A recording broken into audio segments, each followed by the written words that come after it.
I know what you're retiring from, but what are you retiring to? Financial planning was a map. New financial planning is a GPS. What do you want? WDY, what do you want for yourself? And that's been a guiding principle throughout my entire career. You go to the GPS and say to it, where do you want to go? Destination? I don't know. It just circles and circles and circles. It doesn't come up with a destination. So you got to put something in there. What do you want? Well, I want to provide education for my grandchildren. I want to buy a summer. I want to downsize my house and move to the Carolinas or Florida or somewhere else. We have to put a destination in. And once we put the destination, we can mathematically figure out how to get from where you are to what you want. All right, welcome to episode 2 of the What's Next podcast, featuring today Craig Laday, partner at ICGNext. Craig, pleasure to see you, man. Hey, Garrett, how are you today? Doing very well, enjoying it's almost fall down here in North Carolina. It's not quite there. It was cool enough this morning that I had to wear, long pants and a jacket, but then tried to go on a little walk earlier this afternoon and had to switch to shorts and t-shirts. So that's North Carolina for you. You start off with a windbreaker, and then you finish up the round of golf with shorts and a golf shirt. That's no joke, man. I mean, North Carolina is a great place to live certain times of the year. If it's wintertime, you got a chance for snow, you've got cold weather, and you are bundled up the entire time. You know how to dress. And then in the summertime, it's going to be hot, and you just, you stay as cool as you can get. But there are about 2 or 3 months a year where it's like we don't really have much of a spring or fall. It feels like we switch from winter in the morning to summer in the afternoon really quick. Layers. You got to go at layers. 100%. Well, and I'm looking forward to chatting with you today. We had a cool conversation, a week or so ago, kind of getting ready for this. And as we started to talk more and more, I loved your background and sort of the special. Every advisor seems to, whether we try to or not, you start to kind of gravitate towards certain specializations. And I really enjoyed hearing more about your background. So why don't you share with the listeners or the YouTube audience here just kind of a little bit of what we talked about and your background in the industry and with ICG? Yeah, I mean, my career started after the crash of '87, so I've been in the game for quite a while. And, I had various different roles as financial advisor, eventually become a CFP and a CIMA, Certified Investment Management Analyst. But a good early part of my career was in work with recruiting, training, and developing. I was on the leadership side in helping to get advisors into the business and teaching them how to become a certified financial planner. Obviously, as a holistic advisor, I mean, and a CFP, we deal with all aspects of finance, everything from establishing net worth, cash flow, budgeting, things of that nature, buying a house, helping people accumulate money to buy the house, educating children, making sure that they have their insurances in place. So God forbid, if life events happen, they're prepared for those types of things. But, when you really break it down, all of those goals that people have, whether it be, I want to educate my kids, I want to buy a house, I want to buy a vacation house, I want to travel, I want to do all those things. The interesting thing about it is if you don't have the money, someone will lend you those dollars. Retirement, on the other hand, go into the bank and say, hey, I don't want to work and give me a couple $1 million. I'm sure security will escort you out pretty quickly. Retirement is ready or not, here I come, and you're either prepared or you live with the consequences of not being prepared. I joke with people all the time when we think back over our life and, some of our fondest memories of being young and broke, but being old and broke is not a good thing. I always say young and broke is cool, old and broke is a problem.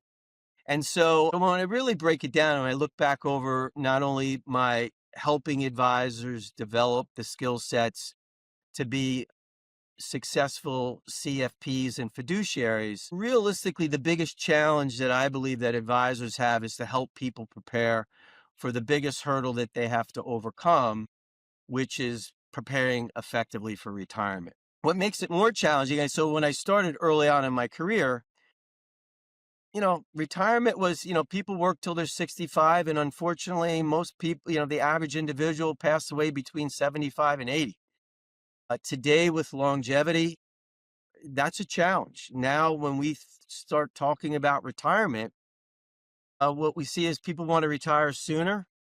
And inflation and longevity are the two biggest challenges. People are living significantly longer. So instead of doing an analysis to prepare for retirement on a 10 and 15-year period of time, we're looking at 20 and 30-year periods of time. So money has to last a heck of a lot longer because of longevity. And then obviously, if we have a 3% inflation, that's one thing. But if you have a 5% inflation, that makes the picture look significantly different. So, the game has changed, even though we call it the same. The dynamics around retirement and the definition of retirement is changing dramatically. And what's really driving that is longevity. And so as a fiduciary, we need to really kind of have some really meaningful conversations with clients in regards to how do we spend our money? How do we allocate our money? The old days when, you get to retirement, you throw your money in a CD and you collect the money off the interest. That's not going to work. We need growth. We need to make sure that that money keeps pace with inflation because we're looking at a long-term goal, not necessarily a short-term goal that many of us were raised on when we think about our parents or our grandparents. Yeah, it's definitely not the same game it was 30 years ago. I mean, and I'm a big football fan too, and neither is football, right? If you think of football back in the 70s and the 80s, the steel curtain and the purple people eater I mean, that was a defense driven, run the ball kind of game. Those teams would get crushed nowadays because now the way the game is played is all about it tends to revolve more around the passing game and just a whole different animal. One of the things that you said a couple of weeks ago when we were talking is you use this term. I just love this term. You consider yourself a financial GPS or like a financial GPS, right? And that it's not your job necessarily to drive the car, but someone plugs in their desired destination, and then you run the calculation to get them there. That was just a really cool analogy. I like the way you put that. Yeah, it's you bring up how sports have evolved. I mean, obviously you use the example of football, but I think probably all sports have evolved. Right now we got the baseball playoffs, and you realize that nobody knows how to bunt anymore. That's gone away for the try to get the 3-run home run all the time, and strikeouts used to be something that was bad, and now people have no problem striking out. Everything has changed, and the financial services industry is no different. I mean, when I started back in, the late 80s, early 90s, financial planning was a book. It was a whole bunch of projections. You'd sit down, Garrett, what do you want to do? Well, I want to retire at 65 and I want to da da da, this and that. And we'd do, basically projections, and there would be monthly, year after year, monthly expenses, and it was very much like a map, and it was not very dynamic. And the truth of the matter is, when I think back on it, it probably wasn't very accurate at all either. Because let's face it, nothing fluctuates more and nothing changes more than the markets do, and the world and the environment changes constantly. And so you had this book that did all these year after year projections for X number of years, and to try to determine whether you're retired and the truth of the and whether you can afford retirement. Those days are gone. Financial planning today is a dynamic, fluid activity because, once again, retirement is fluid. Many times people will say, yeah, I'm going to retire from my career, but I'm going to get a 20-hour-a-week job because I don't want my wife to divorce me, and I got to get out of the house, and I want to do things that are meaningful. And so I'm going to get this job that doesn't have a lot of responsibility. It doesn't have much of a commute. And oh, by the way, I really enjoy interacting with people, and it gets me out of the house, and it puts some money in my pocket that I don't have to really ask for anything from anybody. And I like that freedom. So I'm going from 100 miles an hour, maybe down to 50 miles an hour. And we're seeing those individuals in the 60s, and they're continuing it into their 70s, because a lot of folks are saying, hey, I really need to take Social Security. I'll let it delay to get that full Social Security benefit. And then somewhere in their 70s, they say, I had enough. So, unlike historically, people were working and then they stopped. And so we're seeing this, and a lot of it is because we're younger, we're more active, we want, baby boomers have always wanted to make a difference and want to feel impactful. So going from their job to nothing doesn't really feel like it provides much value. And, the truth of the matter is you can only play so much golf. You're going to get the honeydew list. Will eventually 6 months to a year, it'll be over. And then what do? You want to feel like you're waking up. I always say, I know what you're retiring from, but what are you retiring to? Tell me about what your retirement vision looks like. Because getting back to you think about the old financial planning was a map. New financial planning is a GPS. The first thing I'm going to ask you is, Gary, what do you want for yourself? A senior vice president at a previous firm named Doug Lennox, who had this acronym, Woody Woofy, WDYWF. What do you want for yourself? And that's been a guiding principle throughout my entire career, helping clients. What do you want for yourself, Gary? And if you tell me what you want for yourself, we can figure out how you get from where you are to what you want.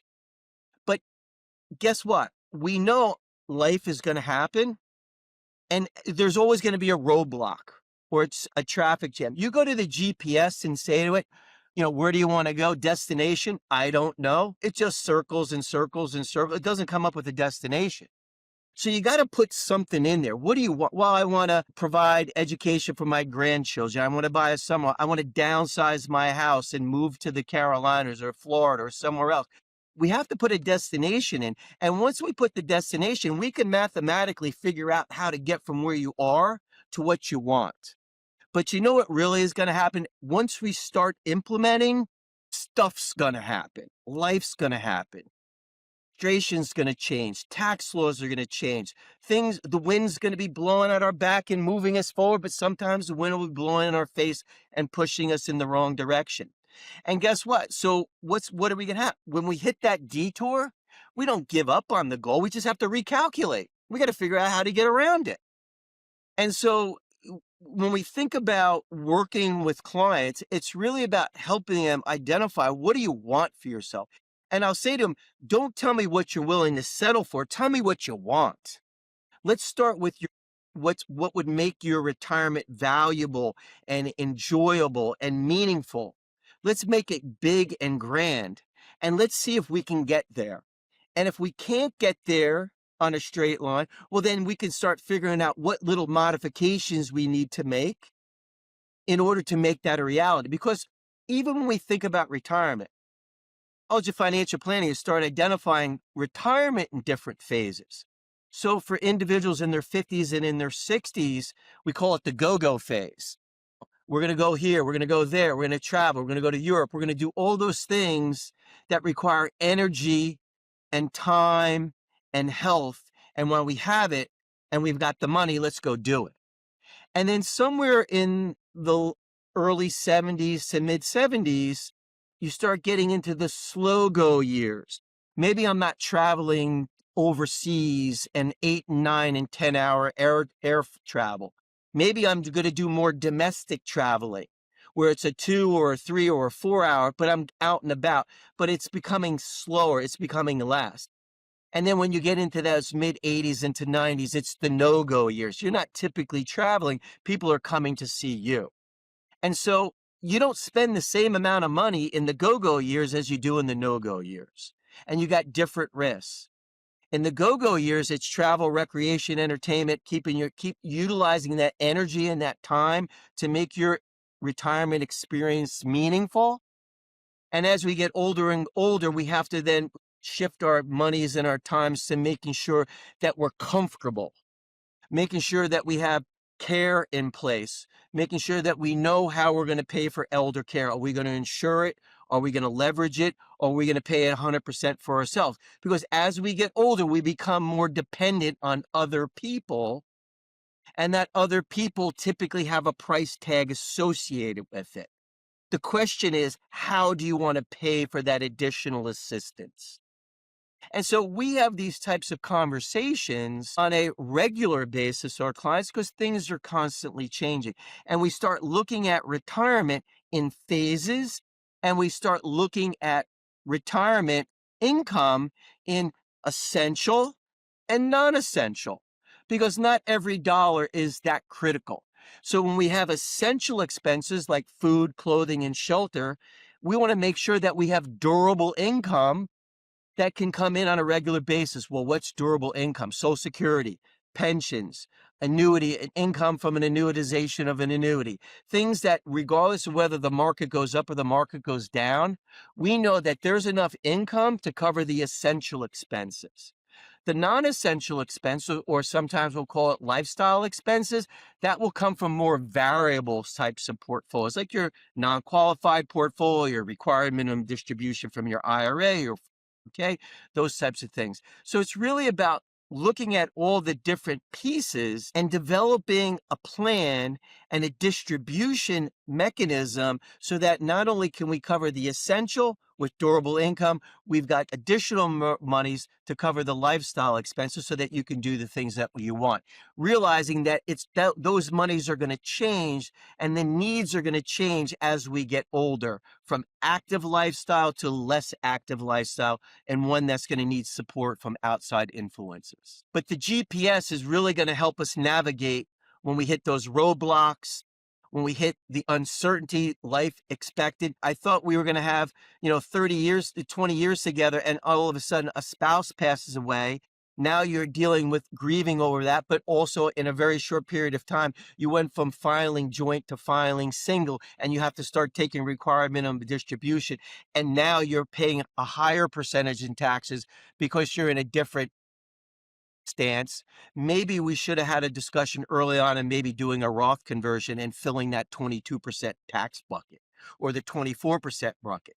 These are the types of things that we want to talk about because life will always change. We need to start looking at what are the strategies to address those situations. One of the other things that we had we went into some detail on a couple of weeks ago is behavioral finance. I know that's an area that you've done, spent a lot of time. And, we're all emotional beings. We can rationally and logically know certain things, but our emotions are always gonna fog our lens once in a while and cause us to behave maybe not in a way that we had planned for. You talked a lot about the process of making decisions, and that there's you want to put in place an analytical process that's going to support those decisions, but you also have to acknowledge the emotional biases that may creep in from time to time as well. So was just real curious to hear more about what you had to say on that. Yeah, I mean, we're first and foremost emotional creatures. And the best and the most successful advisors acknowledge that. They understand that, when the portfolio goes down, it feels like the house is on fire, and the logical thing to do is get out. And that's to preserve life. But that works well in that scenario. But in investing, when it feels like the house is on fire, that's an opportunity. But people say, well, how, as a firm, we manage somewhere in the neighborhood of about $2 billion worth of assets under management. But I push back on that and say we don't manage money as much as we manage clients' behavior relative to their money, because when the market corrects or when the market is not meeting clients' expectations, the best portfolio in the world, designed by the greatest portfolio manager in the world, if that client says, I want out, it's not going to be a great portfolio. When I think about the process starts with, once again, the plan. If you have an appropriate plan, you know what the client wants for themselves. We have a plan of action for qualified and non-qualified money, and they have different features. We have money that's set for the long term, we have money that's set for the intermediate term, and we have a cash reserve that's there that we're not expecting to grow the money, but we need it there for emergencies or opportunities. So we're bucketing money for our clients. And so when typically a client is complaining or fearful about the market, it's because the long-term money or the intermediate term money is underperforming. And so what we have to do is we have to remind them, well, first and foremost, how is your income? How's your cash flow relative to your expenses? I've got plenty of money. I'm covering all my bills. So we don't have to liquidate anything or reduce anything to pay the mortgage or educate. No, that's all taken care of. Well, great. Our short-term need is covered. So now the question is, let's take a look at where the opportunity is in the long-term scenario. And so if you have a historically balanced allocation, whether it's a 60 allocation, 50 allocation, or even an 80-20 allocation, you've got, all your eggs are not in one basket. So more than likely, you're not going to have all the asset classes are not going to be down. Some will be down, some might be neutral, some may be positive. And so it's really about helping clients understand that the down is an opportunity. It's not a bad thing. It's actually a really good thing. It's funny. I take the Ibbotson chart and I break it in half, where it shows you how the markets respond since like 1920. If you fold it in half and you'll say, well, here is the opportunity. Here was when the market was high. And, don't buy anything. We can't buy anything. We got to be real conservative, because the market's high. Yes, the market was high relative to what? The past. And then you flip it over and you say, well, if you sold there, this is what you missed out on. This is all that you missed out on. And so our job is to really try to help the client understand that you're okay. Your short-term goals are covered. And that's assuming as a financial advisor and as fiduciary, you did that work. Now, if you were all in equities, well, then you got a problem. But that's your problem as a fiduciary. You didn't do a good job. But as a fiduciary, if you're looking at short-term needs, intermediate-term needs, and long-term needs. Now, the other thing that you have to remind clients, when the market's down, and the best way of helping them understand, show them their 401k. Oh, your 401k is down 20%. But Garrett, don't worry. You know what's happening next 2 weeks? You're getting paid. And you're getting 15% of your salary plus the matching contribution is going into the 401k plan. How about this? Let's redirect your new contributions into that position that's down 20% to buy more shares. It's dollar cost average in the area that's low. So let's reallocate future monies. Same thing holds true with non-qualified positions. Dividends are getting kicked out of that portfolio. You don't have to have the dividends reinvest back into the bond fund that just kicked out that dividend. I could let those dividends accumulate in cash and then buy the asset class that's underperforming because they're facing a headwind that we couldn't have predicted 3 or 4 months ago. So as a fiduciary, if you're meeting with your clients on a regular basis and you're to take advantage of not the bad thing, but the opportunities that are being created because the dynamics have changed, now your clients are going to look at you as someone who provides solutions and looks at it as an opportunity for the long term. Because once again, as I share with clients, we don't need it on the short term. We protected your short term through cash flow and cash reserves. So let's not choose to accept a capital loss when we don't have to. Matter of fact, can we maximize and take advantage of that opportunity?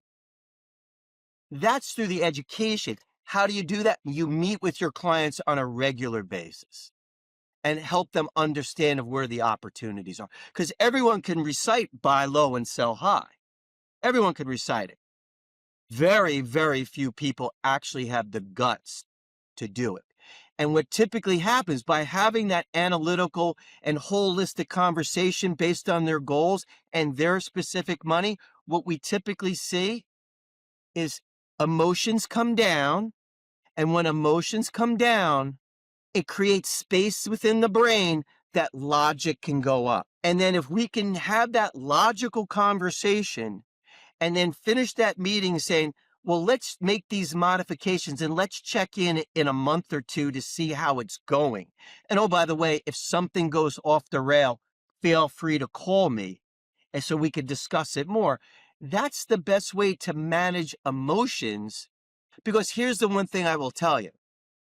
Markets will always fluctuate. They're never going to stop fluctuating. You have to have a process to manage the fluctuation, both logically and emotionally. Most people, unfortunately, who lost money in the market had no logical solution. They just became hostage to their emotion. And unfortunately, everyone says, I made a mistake. Because what happened? Eventually things settled down and they missed the boat. It's not about timing the market. It's about the time in your market and reallocation and rebalance. Once again, clients want the prescription. As a practitioner, I have to come with a solution to their concern. How do I make them feel more comfortable during an uncomfortable environment?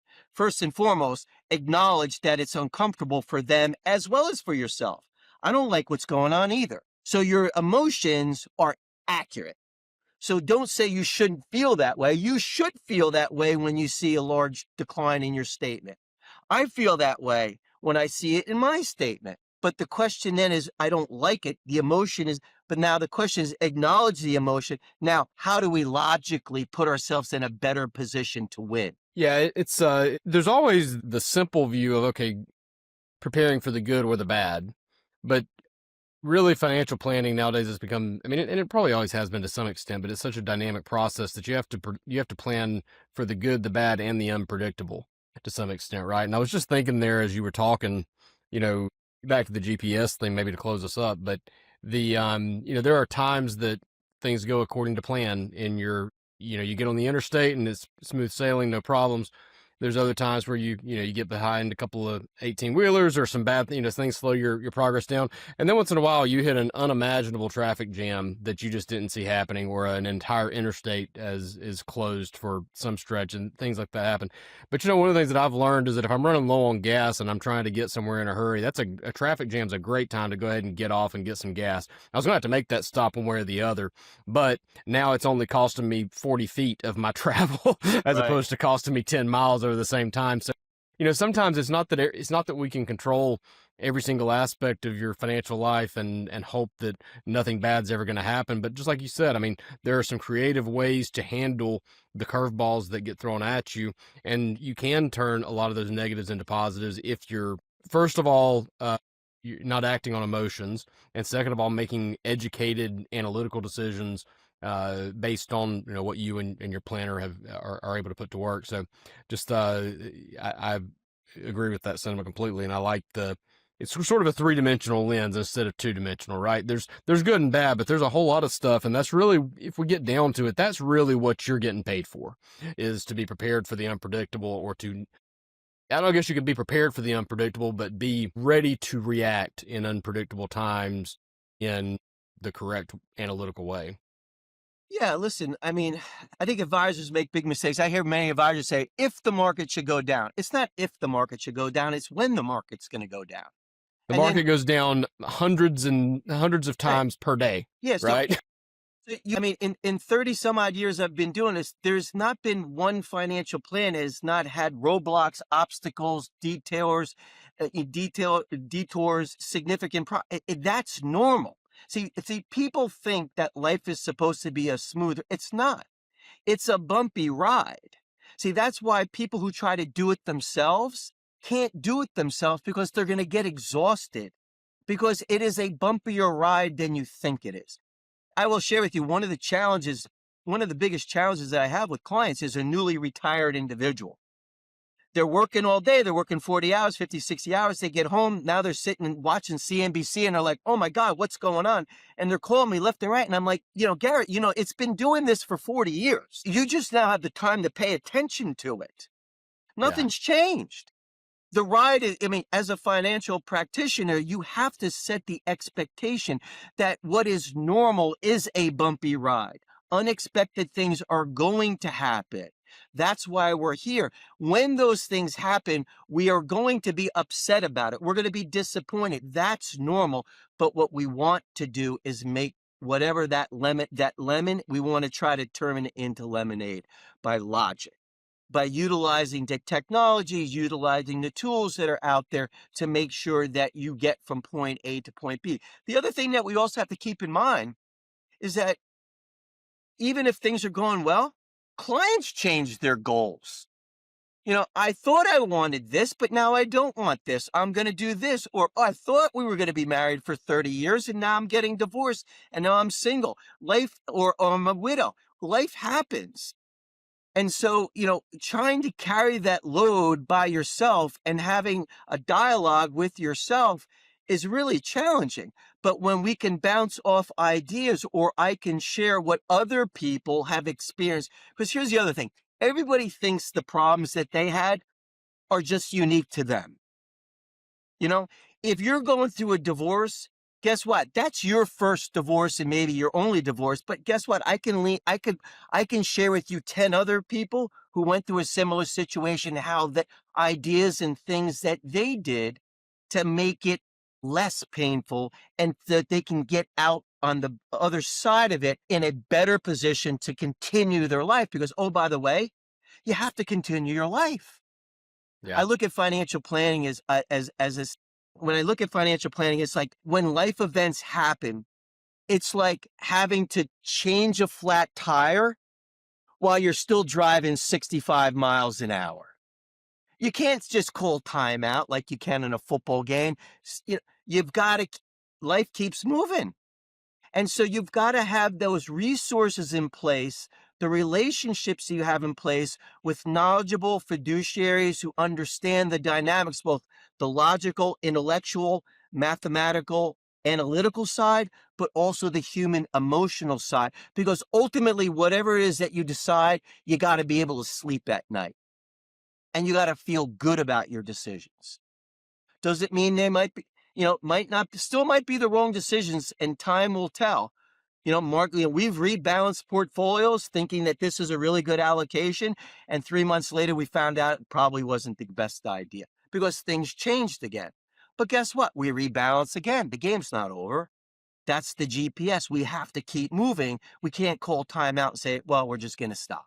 Well, Craig, really appreciate your time today. And if you've listened or watched this podcast on YouTube, I encourage you to give Craig and the rest of the ICGNext team a call at 732-359-3838, or check out ICGNext.com.